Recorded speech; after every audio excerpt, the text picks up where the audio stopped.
بسم اللہ الرحمن الرحیم الحمدللہ رب العالمین والصلاة والسلام علی رسولہ محمد وعلی آلہ وصحبہ اجمعین، اما بعد۔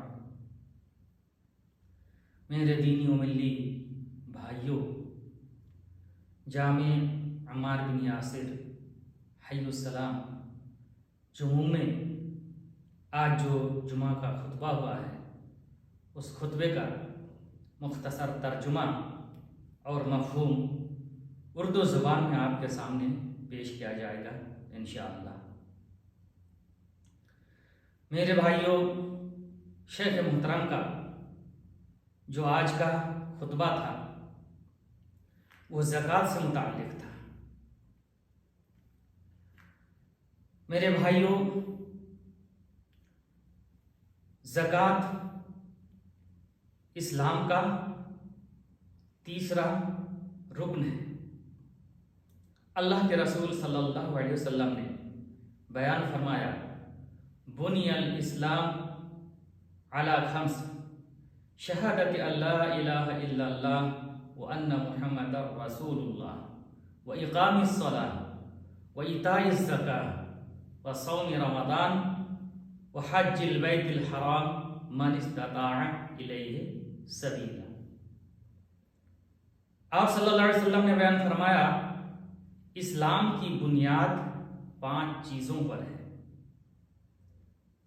اس بات کی گواہی دینا کہ اللہ تعالیٰ کے علاوہ کوئی معبود نہیں ہے اور محمد صلی اللہ علیہ وسلم اللہ کے رسول ہیں، نماز قائم کرنا، زکوٰۃ ادا کرنا، رمضان کے روزے رکھنا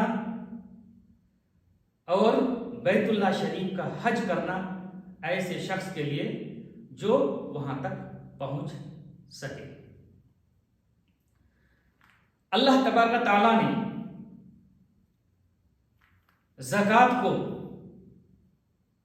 نماز کے ساتھ ملا کر کے قرآن کریم کے اندر مختلف جگہوں میں بیان کیا ہے، یعنی اللہ کے رسول صلی اللہ علیہ وسلم کی حدیث میں بھی نماز اور زکوٰۃ کو ایک ساتھ بیان کیا گیا ہے۔ اسی طرح کتاب اللہ میں بھی اللہ تعالیٰ نے نماز اور زکوٰۃ کو ایک ساتھ مختلف جگہوں میں بیان کیا ہے۔ چنانچہ اللہ تعالیٰ نے بیان فرمایا، وَمَا أُمِرُوا إِلَّا لِيَعْبُدُوا اللَّهَ مُخْلِصِينَ لَهُ الدِّينَ حُنَفَاءَ وَيُقِيمُوا الصَّلَاةَ وَيُؤْتُوا الزَّكَاةَ وَذَلِكَ دِينُ الْقَيِّمَةِ۔ ان لوگوں کو صرف اس بات کا حکم دیا گیا کہ وہ لوگ صرف اور صرف اللہ تعالیٰ کی عبادت کریں، اس کے لیے دین کو خالص کرتے ہوئے یکسو ہو کر اور نماز قائم کریں، زکوٰۃ ادا کریں۔ یہی دراصل سیدھی ملت، معتدل ملت کا دین ہے۔ ایک اور جگہ اللہ رب العزت نے اسی طرح فرمایا، فَإِن تَابُوا وَأَقَامُوا الصَّلَاةَ وَآتَوُا الزَّكَاةَ فَخَلُّوا سَبِيلَهُمْ۔ اگر وہ لوگ توبہ کر لیتے ہیں، نماز قائم کرتے ہیں، زکوٰۃ ادا کرتے ہیں تو ان کا راستہ چھوڑ دو۔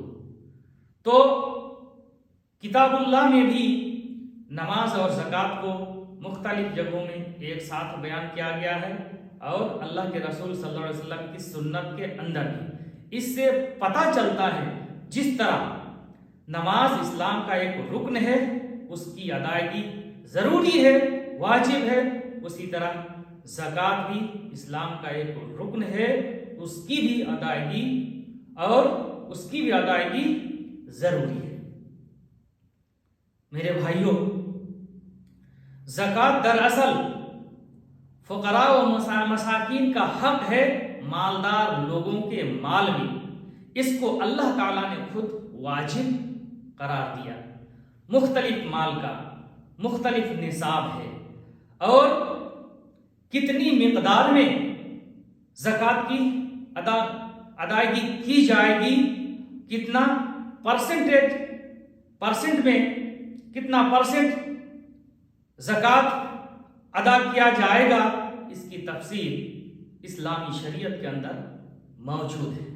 اللہ کے رسول صلی اللہ علیہ وسلم کے زمانے میں اصولی طور پر اور باضابطہ طور پر زکوٰۃ کی ادائیگی ہوئی۔ خلفائے راشدین کے زمانے میں بھی باضابطہ اور اصولی طور پر زکوٰۃ کی ادائیگی ہوئی۔ اس کے بعد ائمہ کرام کے زمانے میں بھی باضابطہ طور پر زکوٰۃ کی ادائیگی ہوئی۔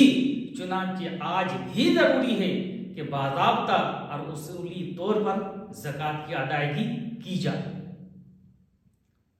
میرے بھائیوں، مانعین زکوٰۃ کے لیے، ایسے لوگوں کے لیے جو زکوٰۃ کی ادائیگی نہیں کرتے ہیں، قرآن کریم کے اندر بڑی شدید وعید آئی ہے۔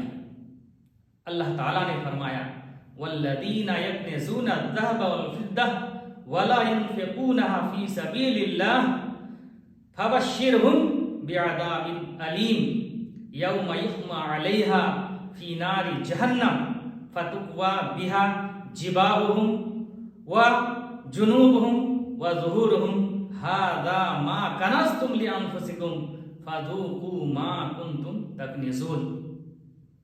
جو لوگ سونا اور چاندی کا خزانہ،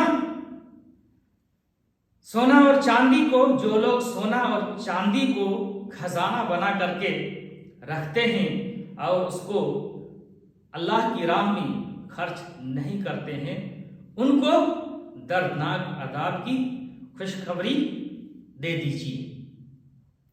جس دن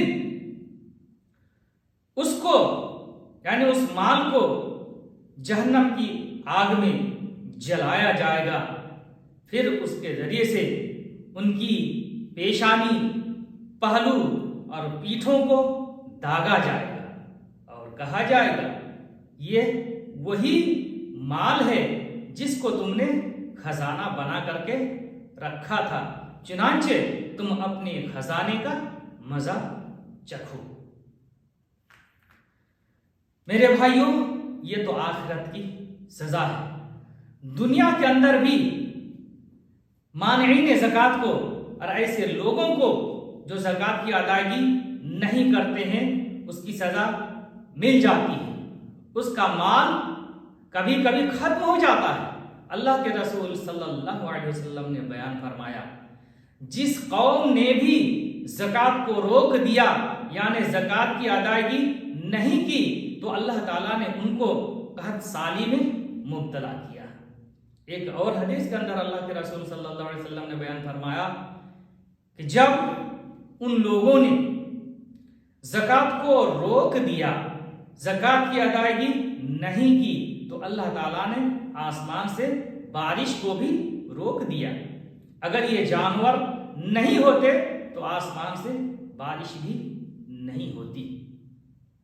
میرے بھائیوں، یہ زکوٰۃ دراصل فقراء و مساکین کی غمخواری کے لیے ادا کی جاتی ہے، اس کے ذریعے سے ان کی مدد ہوتی ہے اور اس کے ذریعے سے فقراء اور مساکین اور مالدار لوگوں کے درمیان اچھے تعلقات اور اچھے روابط ہوتے ہیں اور اس کے ذریعے سے حاجت مندوں کی حاجت پوری کی جاتی ہے۔ ایک اور بہت بڑی چیز وہ یہ ہے کہ کنجوسی اور بخیلی جیسی بری صفت سے بچنے کے لیے زکوٰۃ کی ادائیگی بھی بہت بڑی مددگار ثابت ہوتی ہے، اس کے ذریعے سے بڑی مدد ملتی ہے۔ میرے بھائیوں، جس شخص پر زکوٰۃ واجب ہو جائے ضروری ہے کہ وہ فوراً زکوٰۃ کی ادائیگی کرے اور اس زکوٰۃ کو جو اس کے مستحقین ہیں ان تک پہنچائیں۔ اللہ رب العزت نے ان کے مستحقین کو قرآن کریم کے اندر بیان فرمایا